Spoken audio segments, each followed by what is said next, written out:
It's been quite the whirlwind first 7 days. It's hard to even ask you this, but what stands out to you? The scale, the depth, and the urgency. Those three things. And I think folks should understand the comeback of President Trump politically took 4 years from when he got back to Mar-a-Lago. People like Stephen Miller and Russ Vought and Scott Bett, people have been working on this for years. The Homan-Miller combination of what he's hitting, whether it's in Chicago, calling their bluff there, or getting military transport to send him back to Colombia.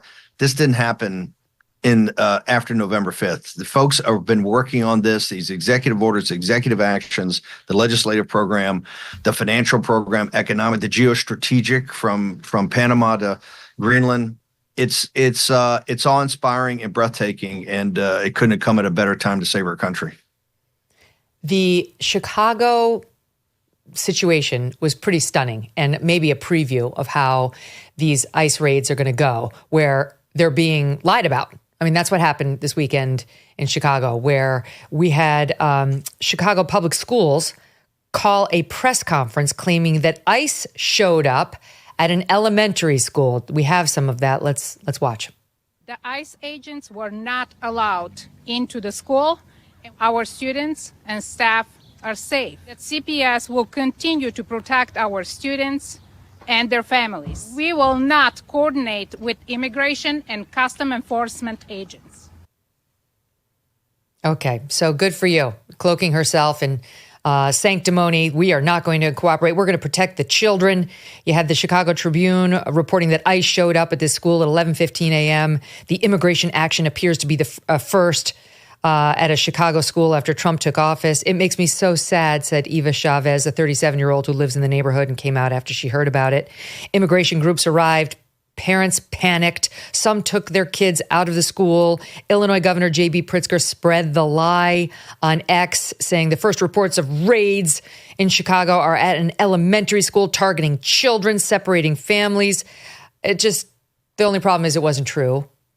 Turns out that it was Secret Service investigating a threat. Bill Malugin of Fox reporting that Chicago Public Schools falsely claimed they block ICE officers from entering a school. The narrative took off. Apparently nobody bothered to check with DHS or ICE, both of which denied the claim.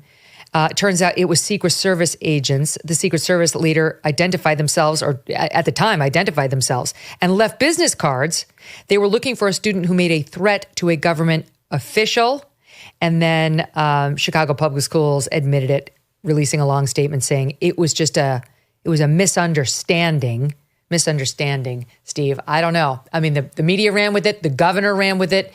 They couldn't get to cameras fast enough, and it was all a lie. Look, Pritzker's running 28. I think Tom Homan, I think it'll happen this afternoon.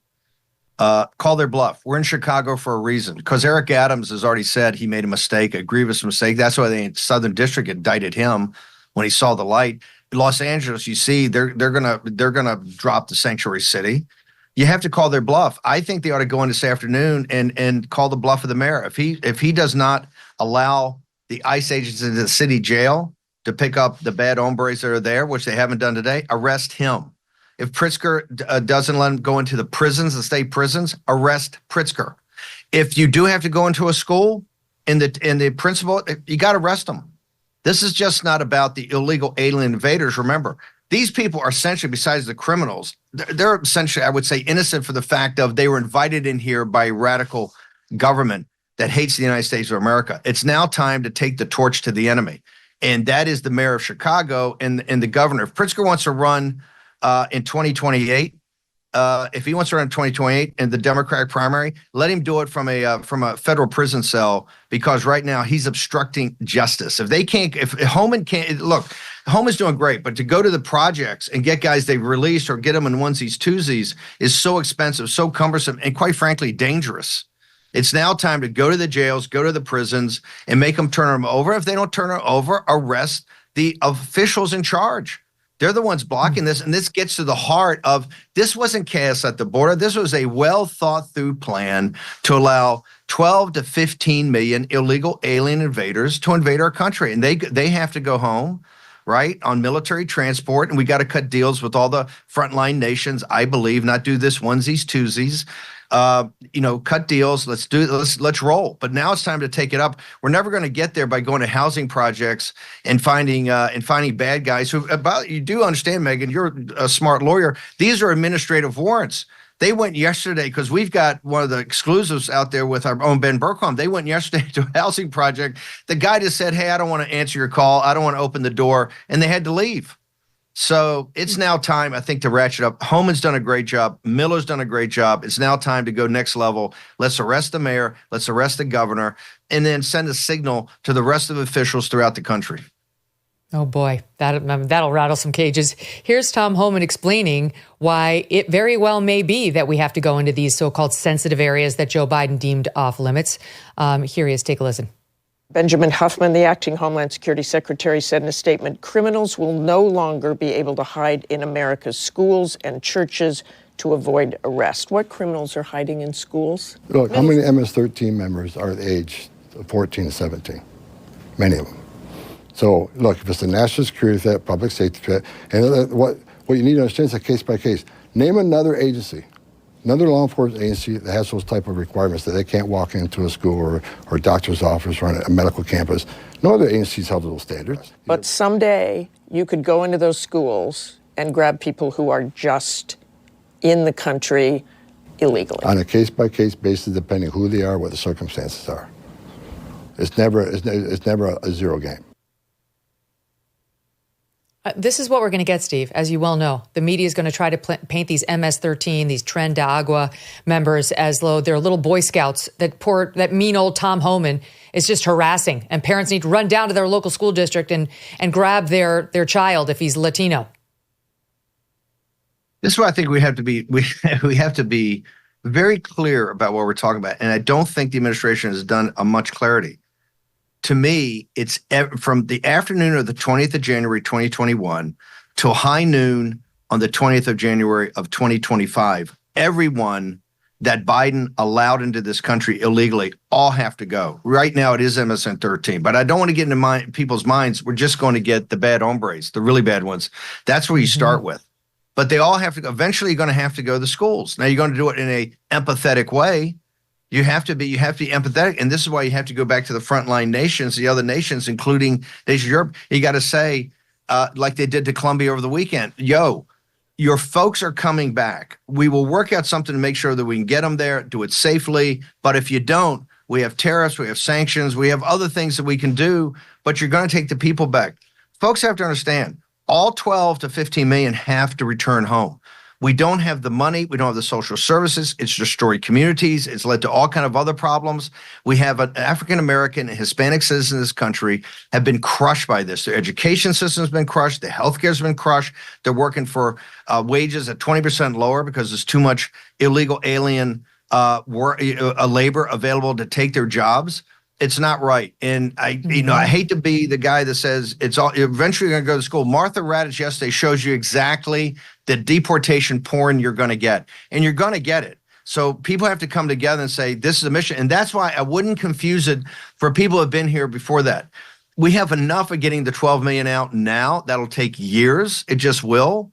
Let's worry about who came before. That's a topic for a different day, and we can get to that. But now, right here now, the deportations have to go. I think they have to be ratcheted up. I think they have to be much more systematic. And the way you're going to do that is start arresting officials, start arresting, like, for instance, the Catholic Church. If the Catholic Church bishops are going to come here and throw down and say that, hey, start rolling up the bishops. If it's going to be Catholic Charities, which to me is a criminal organization, and this weekend she's putting out videos about how to report it, go and arrest them and throw them in the who's gal. It shouldn't be the people that are kind of innocent here are the folks that came. Now we have to work it out that they have to go home, and we got to be empathetic and charitable about that. We don't have to be empathetic, and we do not have to be charitable about the people that made money on a basically human trafficking to get these people here and destroy the country. That's all these NGOs. It's the Lutheran Church, the Catholic Church. You have this Jewish family services, all of them. And if the Catholic bishops are going to throw down on this one,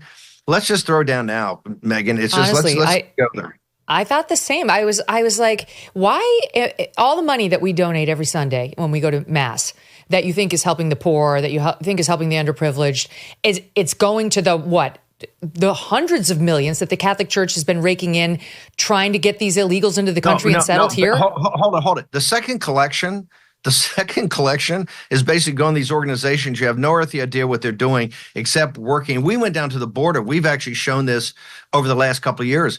But the Catholic charities is getting they get $1 billion programs from the federal government. Remember, the federal government uses the NGOs to basically expedite this and work it. That's the whole CPB1 app and all of it. So Catholic charities is maybe the worst, but they're getting billions from the government. Plus, the decent Catholics that go to Mass every week, that second collection, you have no earthly idea where that second collection is going.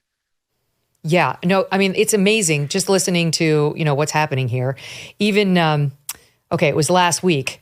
The Pope said Trump's plans to deport illegal immigrants would be, quote, a disgrace, that it would be a disgrace. I'm sorry, but this Pope, he doesn't speak for millions of Catholics. He really doesn't. I know technically he does, but he doesn't speak for me. He doesn't speak for most conservatives in America, who really, we've had about enough of his far left social agenda. Tom Homan, back to him, he was asked about the Pope's comments, and as usual, hit it out of the park. Watch. I give a message to the Pope guy. I'm a lifelong Catholic. I was born Catholic.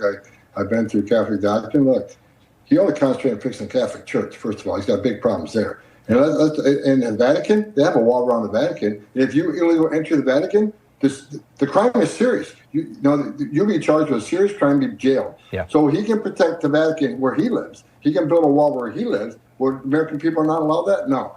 Securing the border saves lives. He needs to understand that. When we secure the border, when less people come, less women get raped by the cartel, less children die in the river, less Americans die from fentanyl overdoses. He ought to stick to the Catholic Church and fix that. That's a mess. Steve, last week we were critical of that Episcopalian minister who was lecturing to Trump and J.D. Vance when they did her the courtesy of going by National Cathedral. The Pope's no better. I mean, that the Catholic Church is doing exactly what that Episcopal minister did, trying to lecture Trump to be more humane when it comes to immigration policy without any acknowledgement of the rape trees and the fentanyl and the murders that are happening to Americans because of it. I'd actually say the Catholic Church is worse. The Episcopal is just some bishop up there, yammering like they all yammer on the left. It's just talk. The Catholic Church has been actions. I mean, definitive. And you could actually say, Brother Homan, I think their business model. This I got it with Dolan years ago. The business model, as the churches have been emptied from traditional parishioners because of the pedophilia crisis, and other things. This left-wing doctrine. They filled it up with illegal aliens. They have a business model that supports this. On top of all that, they just appointed the most open borders cardinal in America.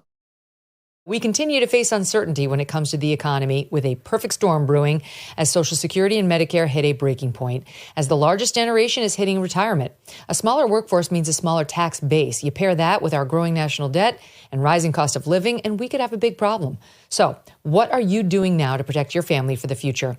Gold can be a safe haven in hard economic times, and Birch Gold makes it easy to diversify a portion of your savings into physical gold. Birch Gold will help you transition an existing IRA or 401k into an IRA in gold, and it doesn't cost you 1 cent out of pocket. Protect your future today by texting MK to 989898 and get your free info kit on gold and a copy of the Ultimate Guide for Gold in the Trump Era with a foreword by Donald Trump Jr. No obligation, just information. Birch Gold has earned the trust of countless Americans looking to safeguard their savings. Text MK to the number 989898 today. Thanks so much for watching. If you like what you just saw, hit the subscribe button for more clips and full episodes.